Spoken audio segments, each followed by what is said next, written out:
नमस्कार, स्वागत है आप सभी का लीगम फीगम स्टडी विद मी में।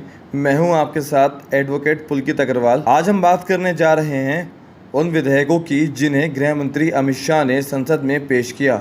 फिलहाल ये बिल स्टैंडिंग कमेटी को भेजे गए हैं जो अपनी रिपोर्ट सबमिट करेगी। सबसे बड़ा सवाल ये खड़ा होता है कि इन विधेयकों को लाने की क्या ज़रूरत थी और दंड संहिता में ये एक बड़ा बदलाव माना जा रहा है। तो चलिए आज हम बात करेंगे कि आखिर क्या ज़रूरत है इन विधेयकों को लाने की।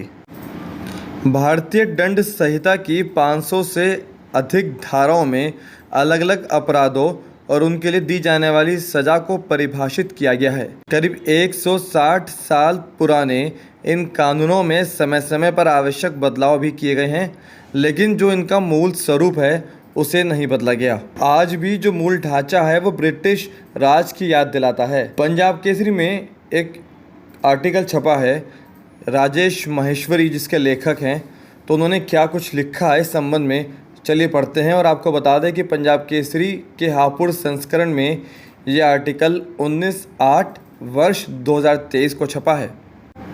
देश के गृह मंत्री अमित शाह ने लोकसभा में भारतीय दंड संहिता, दंड प्रक्रिया संहिता और भारतीय साक्ष्य अधिनियम यानी आईपीसी, सीआरपीसी और एविडेंस एक्ट की जगह 3 नए कानूनों का विधेयक संसद में पेश किया है। सरकार की कोशिश है कि जल्द ये तीनों बिल संसदीय प्रक्रिया को पूरा कर कानून की शक्ल ले लें। सवाल ये खड़ा होता है कि आखिर क्या जरूरत थी ऐसा करने की मोदी सरकार को। तो आपको बता दें कि देश को आज़ाद हुए 75 वर्ष से ज़्यादा का समय हो चुका है, लेकिन जो कानून है उन्हें काफ़ी लंबा समय हो चुका है। हालांकि समय समय पर बदलाव भी किए गए हैं, ज़रूरत के अनुसार उनमें बदलाव किया जाता है, लेकिन जो मूल ढांचा है वो ब्रिटिश राज की आज भी याद दिलाता है। यदि भारतीय दंड संहिता की बात करें तो उसमें 511 से कम होकर जो धाराएं वो 356 धाराएं बचेंगी और सैकड़ों धाराओं को बदला जाएगा। कुछ को समाप्त करने के साथ ही कुछ नई भी शामिल होंगी।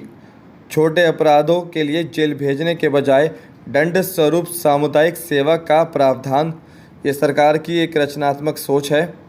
और इसी तरह मॉब लिंचिंग और लव जिहाद जैसे मामलों में कड़ी सज़ा का प्रावधान भी है। साथ ही नाबालिग से दुष्कर्म पर भी मौत की सज़ा है। तो चलिए आपको बताते हैं कुछ और जानकारियाँ डिटेल में। मोदी सरकार द्वारा लाए जा रहे 3 बिल में से सबसे बड़ा कदम मॉब लिंचिंग और नाबालिग से दुष्कर्म पर मौत की सज़ा। सरकार ने मॉब लिंचिंग को हत्या की परिभाषा में लाया है और मॉब लिंचिंग तब कहा जाता है जब 5 से ज़्यादा लोग का एक समूह जाति, भाषा, लिंग, समुदाय के आधार पर हत्या करता है। बिल में ऐसे अपराधों को 7 साल की कैद और अधिकतम मौत की सज़ा के साथ जुर्माना लगाने का प्रावधान किया गया है। वहीं यदि सामूहिक दुष्कर्म के मामले में आरोपियों को 20 साल की कैद या आजीवन कारावास की सज़ा का प्रावधान किया गया है। 18 साल की बच्ची से मतलब 18 अगर नाबालिग की बात करें 18 साल तक नाबालिगा से दुष्कर्म के मामले में मौत की सज़ा का प्रावधान किया गया है। सरकार द्वारा पेश किए गए 3 कानून संबंधी बिल में भगोड़े को सज़ा दिलाने का भी प्रावधान किया गया है। नए कानून के तहत अगर कोई व्यक्ति देश छोड़कर भाग जाता है तो उस पर भी अब केस चल सकेगा। सत्र न्यायालय व्यक्ति की अनुपस्थिति में भी केस चल सकेगा और उस व्यक्ति को बचने के लिए वापस लौटना होगा।